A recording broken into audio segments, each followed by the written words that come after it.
shkrimtar parashikues, apo penat të atyre që drejtojnë botën.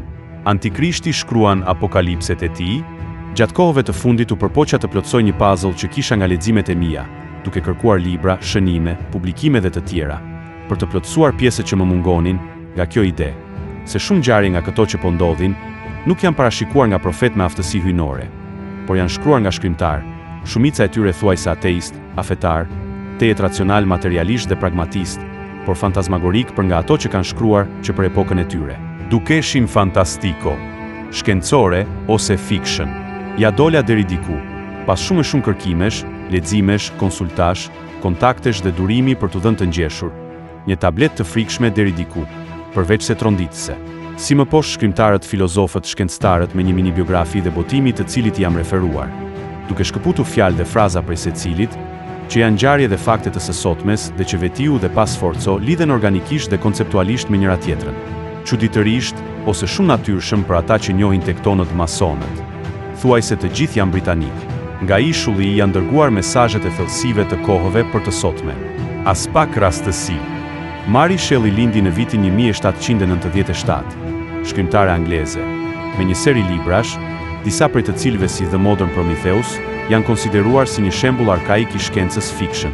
Bija e filozofit politikan William Godwin, e filozofes dhe feministes Mary Wollstonecraft, e cila vdiq 4 ditë pasi lindi vajzën, e cila i mori edhe emrin dhe bashkëshortja e Percy Bysshe Shelley, poet romantik dhe filozof. Në vitin 1816, Mary dhe bashkëshorti i saj kaluan verën me Lord Byron dhe John William Polidori, shkrimtar, fizikant, që ka shkruar librin e parë historik për vampirët. Pas 10 vitesh, në vitin 1826, ajo shkruan romanin apokaliptik The Last Man, njeriu i fundit. Dha përpjekje të mëdha për reformimin e shoqërisë civile, duke sfiduar teori politike të kohës. Libri është një novel fiction i shkencës apokaliptike, distopike, që flet për një pandemi globale, që përpin njerëzimin, që ngriti diskutime edhe në parlamentin e Anglisë. Libri ishte zhytur në thellësinë e errësirës, deri në vitin 1960 që disa e nxorën në dritë, e ripublikuan për lexuesin. Më shumë se aktual për ditët tona dhe ngjarjet. Aldous Huxley lindi në vitin 1894, shkrimtar anglez dhe filozof. Ka shkruar afro 50 libra, novela, punime non-fiction, ese, narrativa dhe poema. Punoi si editor i revistës letrare Oxford Poetry. Para se të shkruante vetë dhe më pas u shpërngul në Los Angeles në vitin 1937 derisa vdiq. U njoh si një prej intelektualëve më të famshëm të kohës së tij. Kandidat 9 herë për çmimin Nobel. Si pacifist u angazhua me misticizmin filozofik, si dhe me universalizmin dhe në këtë frymë. Me shumë librave dhe punimeve që shkroi ishte edhe novela Brave New World, Botë e re guximtare, 1932. Një libër që ndërtonte një botë futuristike, banorët e së cilës ishin inxhinierizuar ambientalisht mbi një inteligjencë me bazë hierarkinë sociale, ku trajtohen gjithashtu teknologjia riproduktive, mësimi i fjetjes, manipulimi psikologjik dhe kondicionimi klasik, të kombinuara me shoqërinë distopike, më shumë se domethënë se për ditët tona.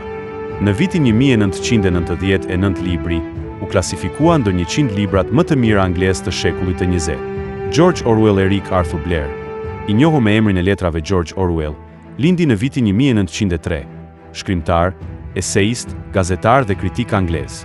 Puna e tij është kriticizmi social, opozicioni ndaj totalitarizmit dhe suporti i socializmit demokratik.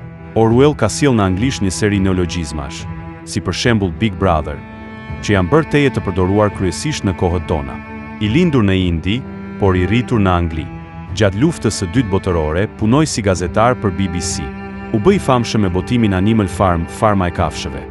Por gjatë viteve të fundit të jetës shkroi librin 1984, 1984. Botuar në vitin 1949, 1984, është një libër i shkencës fiction sociale distopike, që ekzaminoi rolin e së vërtetës dhe fakteve brenda politikës dhe format me të cilat manipulohen e vërteta dhe fakte. Carl Philipp Gottfried von Clausewitz lindi në vitin 1780, në Prusi, mbretërinë e Prusisë vë Gjermani.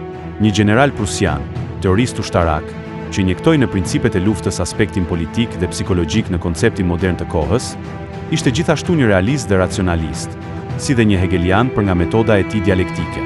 Vlen të veçoj një prej aforizmave të tij mbi luftën. Lufta është vazhdimi i politikës në të gjithë kuptimin.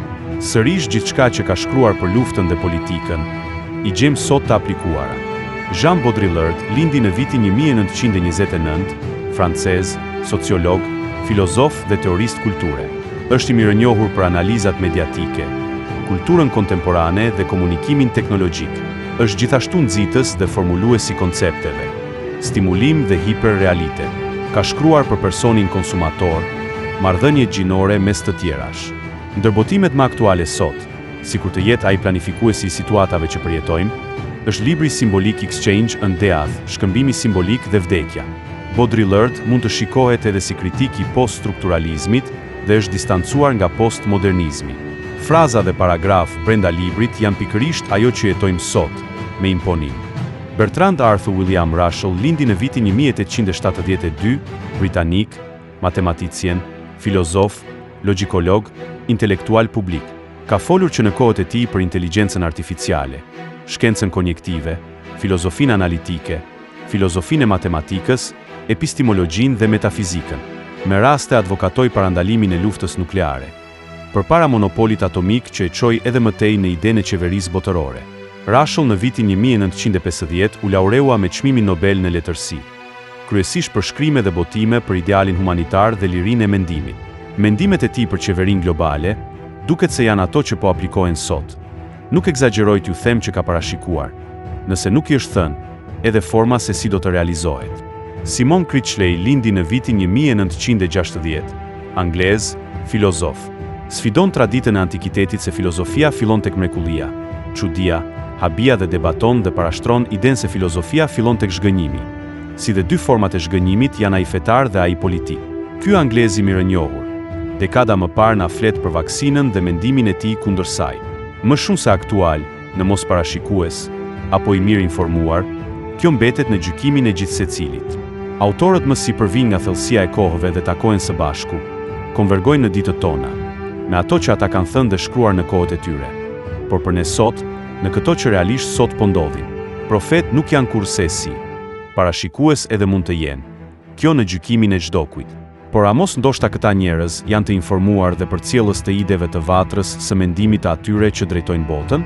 Dhe është e natyrshme që vatra, konstilacioni, i drejtimit të botës të përzgjedh më intelektualet e epokave, për t'i bërë përcjellës të së ardhmes, që në fund të fundit, shumë pak e kapin dhe e kuptojnë mesazhin e tyre kur shkruhet, apo edhe më vonë.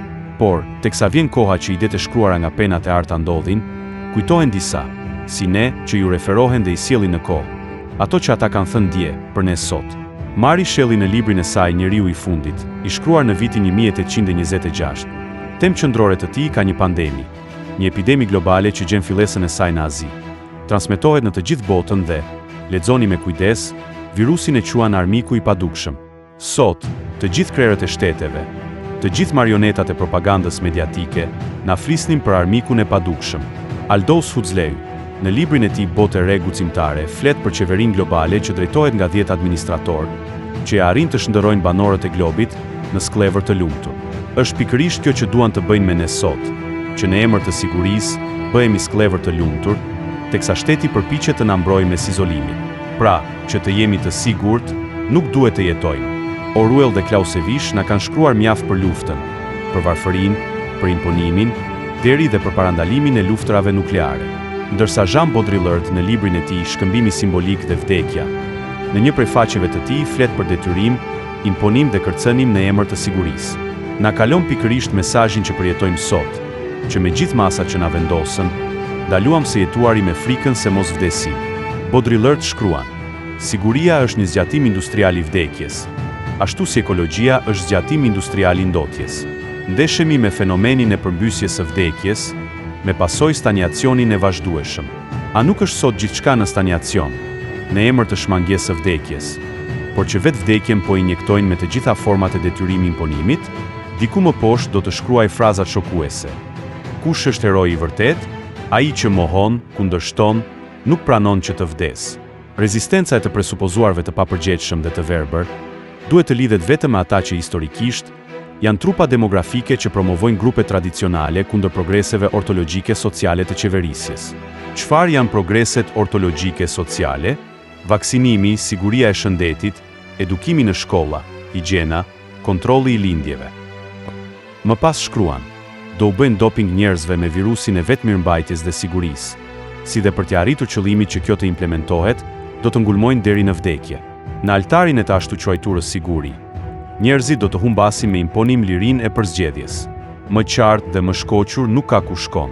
Konkludojmë se jetën tonë e kontrollon tërësisht shteti, dhe jetët tona gjenden në duart e një diktature globale. Pra, e gjithë loja luhet me sigurisë dhe lirisë. Për të qenë i sigurt, do të privohet liria, sepse po të jesh i lirë, nuk do të jesh i sigurt. Besoj se e kuptoni absurdin dhe qerfullën diabolike ku e kanë futur njerëzimin. Në çdo mesazh që përsëritet nga media e propagandës së konstelacionit të 10 administratorëve, dëgjojmë vaksinimin për larje trush, rrezikun për jetën, virusin që vret, armikun e padukshëm.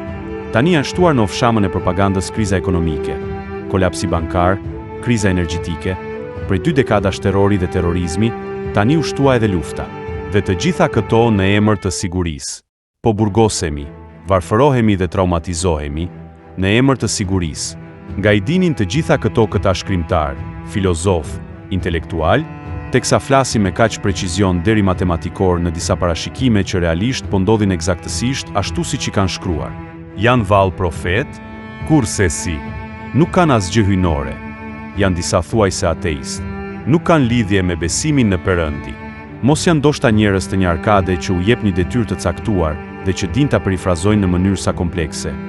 Po aq edhe precize, sepse vërehet fakti që shumë shkrimtar, nobelist, njerëz të njohur bien në një emërues të përbashkët lidhur me ngjarje që po ndodhin sot. Dhe kjo nuk mund të jetë rastësi, koincidencë, të gjitha që bëhen prerse. Përjashtohet edhe kjo mundësi. Shikoni tani çfarë do të shkruante Rushdie në librin e tij Njeriu dhe shkenca, që është thuajse shokante. Njerëzimi do të kishte shumë avantazhe nga një shtet i organizuar global. Dhe përpara se të ndodhë kjo, duhet të garantojmë sigurinë, përpara çdo rreziku planprishës. Kurse Asimov do të thoshte tek botimi i tij sot, nesër dhe tek shkencëtarët si klasë sociale do të duhet të mbështetet qeveria globale. Janë shkencëtarët ata që do duhet dhe do të mund të orientojnë njerëzit drejt qeverisë globale. Gjithçka lexojmë na bind se çdo gjë është e planifikuar detajisht, paraprakisht. Këto nuk janë profeci, parashikime, por janë thjesht plan. Aldous Huxley, në një leksion të tij të datës 20 prill 1959 thotë: me çfarë mënyra mund të vijë fundi? Mund të bëjmë aleancën e kombeve për t'i sjellë në një qeverisje globale, e cila është padyshim më e dëshirueshmja. Si do të mund të arrihet krijimi i qeverisë globale? Krijesat njerëzore janë të predispozuara të bashkohen dhe të adoptueshme kryesisht kur duhet të përballen me mungesa në të përditshmen e tyre. Për hir të së mirës së përbashkët, vetëm kur kërcënohen prej diçkaje apo dikujt. Janë të gatshëm të bashkohen kur i kërcënon një luftë ose një katastrofë. Padyshim, gjëja më e mirë që të mund të sjellim do të ishte një qeveri globale. Do të duhet të ishte një invazion nga planeti Mars. Logjika e globalistit është ndrydhja e individit, për ta sjellë atë në mënyrë të imponuar pranë tjetrit, sepse përballë një varfërie, katastrofe, lufte, vështirësie, i vetëm njeriu ndihet i dobët. Kështu ndodh edhe me kombet. Sa më shumë vështirësi tu vendosësh të gjitha kombeve në të njëjtën kohë, aq më afër do të vinë, thot teza e Huxleyt, afro 65 vite më parë. Katastrofë është pandemia, por katastrofën tani mund ta sjellin edhe nga atmosfera, mes ngrohjes artificiale globale, apo rreshjeve të shumta, ose edhe mes një bombe nukleare, që do të na duket se mbërrin nga Marsi. Vetëm Simon Critchley është më pranë mendimit ton dhe me pak fjalë jep mesazh domethënës në librin e tij Shënime për vetvrasjen, ku përfshin edhe një ese të David Hume për vetvrasjen ku përmendet edhe vaksinimi, si formë vetvrasjes. Është mungesë respekti e diabolizmit romak që i ndryshon shtratin lumit, teksa cënon privilegjet e natyrës. Është mungesë respekti diabolizmi frëng të vaksinosh për lijen, apo të ndërhysh në shëndetin e dikujt duke injektuar një sëmundje, do të thoshte ai. Shkrimtari dekada më parë ka thënë këtë që mendojmë ne sot, që është diabolik vaksinimi dhe jo vetëm kaq. Por shkrimtari thekson se është edhe vetvrasës. Sa më sipër, të gjithë në sinkron fillojnë me pandeminë dhe armikun e padukshëm të shellit. Tek të gjitha të tjera që konvergojnë tek qëllimi fundor, thundrimi i individit dhe krijimi i qeverisë globale. Këto të dyja janë procese që ecin dhe implementohen paralelisht. Konstelacioni nuk ka më kohë. Me sa shikoni ka më shumë se 200 vite që pret, teksa përgatitet, ka ardhur koha të implementoj planin. Është momenti që njerëzimi të rebelohet dhe të braktisë sigurinë, për lirinë, si dhe të mbrojë kombin. Antikiteti për lirinë tha, Liria, më shumë se koncept mendor, apo themel besimi individual, është përvoja e një populli dhe e një kulture, që u shfaq në një vend të caktuar dhe u formulua për herë të parë, në mënyrën më kategorike si një kërkesë vlerash. Ju falenderoj që më dëgjuat. Të jeni mirë, të jeni zgjuar dhe veçanërisht të përgatitur. Mast Channel. Please subscribe.